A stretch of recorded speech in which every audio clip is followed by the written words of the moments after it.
So topic છે speed, distance and time and Galileo thought experiment and something about motion. Kinematics means describing motion. Kinematics બહુ જ હજારો વર્ષો નહીં પણ લાઈક 2 થી 3 મિલેનિયાથી ચાલતું આવે છે કાઇનેમેટિક્સ ઉપરનું સ્ટડી.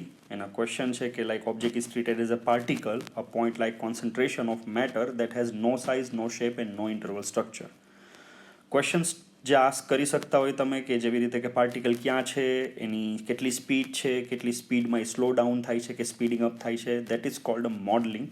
અને આપણે મોડલિંગ છે એ આપણું જે મોશન છે એ 1 લાઇન ઉપર જ રાખશું, એને આપણે 2 ડાયમેન્શન કે 3 ડાયમેન્શન નહીં કરીએ, કોમ્પ્લિકેશન્સ વધે એટલે. સો યુનિફોર્મ મોશનની ડેફિનેશન્સ ગેલેલિયો એવી રીતે દીધી છે કે by steady or uniform motion, I mean one in which the distance traverse by a moving particle during any interval of time are themselves equal. So like એ જે time interval કોઈ પણ equal ઇન્ટરવલ્સમાં જે ટાઈમમાં એ જેટલા પણ ડિસ્ટન્સ ટ્રાવેલ કરશે એ જે distance છે એ હંમેશા ઇક્વલ રહેશે જો એનો ટાઈમ ઇન્ટરવલ ઇક્વલ હોય તો, અને એની સ્પીડ પણ કેવી હોવી જોઈએ, યુનિફોર્મ મોશન હોવું જોઈએ. સો ગેલેલિયોઝના થોડાક એક્સિયમ્સ છે કે જે તમારે ટ્રાય કરવાની છે કે ફિલ ઇન ધ બ્લેન્ક્સને તમે ફિલઅપ કરો અને ટ્રાય કરો એને કમ્પેર કરવાની.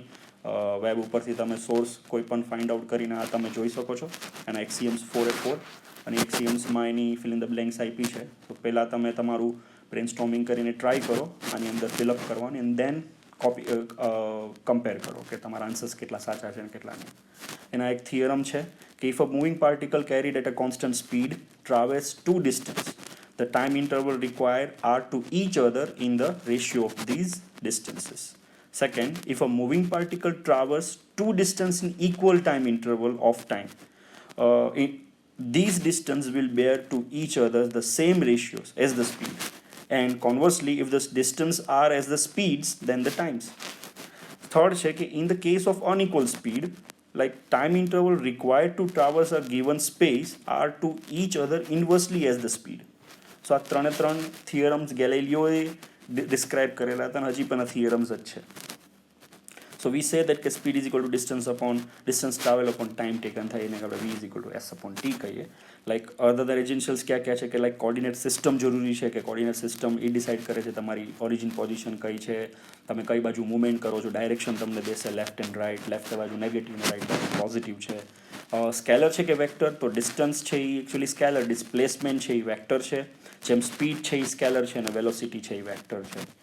અને ગ્રાફિકલ રિપ્રેઝન્ટેશન્સ કેવી રીતે કરી શકીએ, તો આની અંદર તમે ક્વેશ્ચન છે એક ટાઈપનો કે તમારા 3 લિસ્ટિંગ કરવાના છે. List the objects below in order of increasing speed, like ABCD graph આપ્યા છે, એમાં તમારે એને ઇન્ક્રીઝિંગ સ્પીડના બેઝ ઉપર ગ્રાફને અરેન્જ કરવાના છે ગ્રાફને. બી છે કે which of the object have positive velocity, એ તમારે જોવાની છે. થર્ડ છે કે list the object in order of increasing velocity. So પહેલાં હતું increasing speed and then comes increasing velocity. So આનાથી તમને ખ્યાલ આવશે કે સ્કેલર એન્ડ વેક્ટરનો શું ચેન્જ છે કે શું રોલ છે એમાં. આમાં ગ્રાફ દીધો છે કે હોરિઝોન્ટલ એક્સિસ ઉપર ટાઈમ છે, વર્ટિકલ એક્સિસ ઉપર સ્પીડ, એક સર્ટન મોશન કરે છે એક બોડી અને અહીંયા સર્ટન મોશન જેનું સ્ટોપ થાય છે. So this area will give you the distance like velocity into time. Velocity means change in Y and time means change in x. So L into B is the area of this rectangle. So A area છે એનાથી તમે distance find out કરી શકો.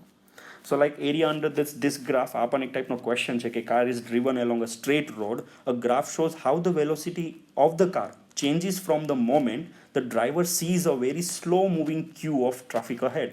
એટલે એને ધીરે ધીરે પોતાની સ્પીડ ઓછી કરવા માંડી અને અહીંયાથી પછી સ્પીડ અગેન પાછી કોન્સ્ટન્ટ થઈ ગઈ. સો અહીંયા સ્પીડ કોન્સ્ટન્ટ છે, ડિક્રીઝ થઈ અને કોન્સ્ટન્ટ.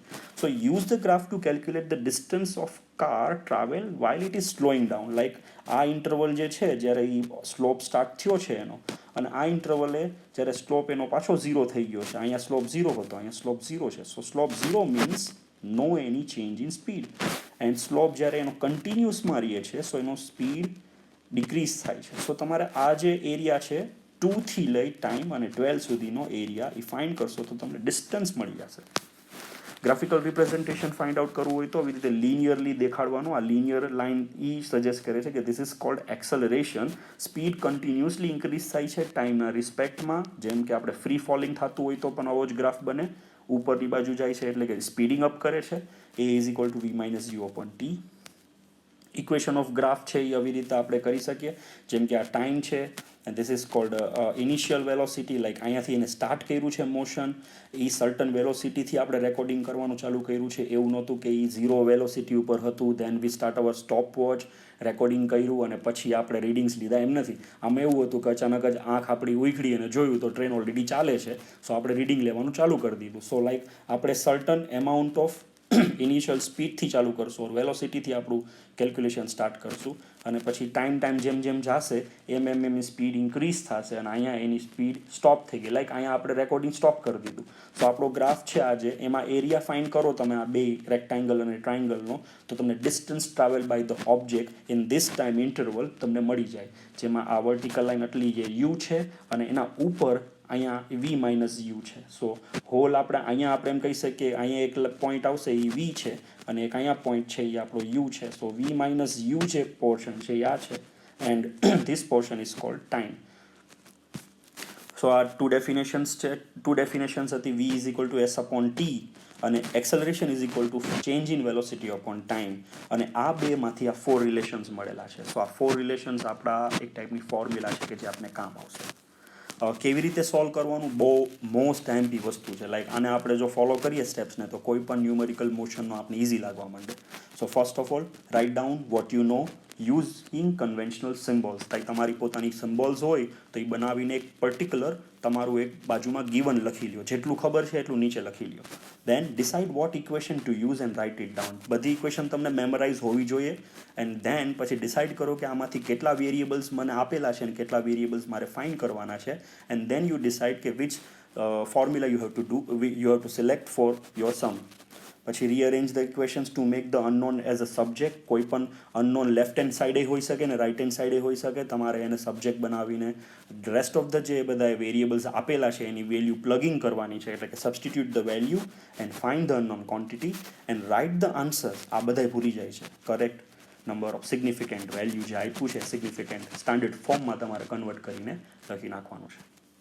અને એક લાસ્ટ વસ્તુ છે કે ગેલેલિયન રિલેટિવિટી એકચ્યુઅલી શું કહે છે. આ બહુ સમજવા જેવી વસ્તુ છે કે તમે કદાચ એક સ્કેટબોર્ડ ઉપર છો અને તમે બોલને કદાચ ઉપર થ્રો કરો છો, તો તમારી જે રેફરન્સ ફ્રેમથી તમે જોશો બોલને, તો તમારો બોલ વર્ટિકલી ઉપર જાય છે અને હાથમાં આવે છે. બટ લાઈક એ જ વસ્તુ જો હું કદાચ બહાર ટ્રેકની બહાર ઊભો હોઈને હું તમને જોતો હોય તો તમારો બોલ મને પેરેબોલિક કર્વ બનાવશે. Like so this frame of reference મારી અલગ છે અને તમારી ફ્રેમ ઓફ રેફરન્સ અલગ છે, અને આને જ થિયરી ઓફ રિલેટિવિટીને ઇમર્જિંગ આપણે એમ કહેવાય ને કે સ્પાર્ક આપ્યો છે, inertial frame of reference and this things and Galileo, આ બધી વસ્તુ રિલેટિવિટી.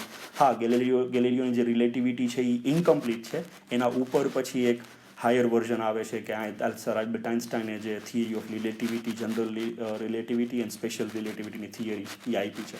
પણ અત્યારે તો આપણે સમજવાનું છે કે ઓબ્ઝર્વરની ફ્રેમ ઓફ રેફરન્સ છે, અને આ જે છે એ બીજો ઓબ્ઝર્વર બી છે એની ફ્રેમ ઓફ રેફરન્સ છે,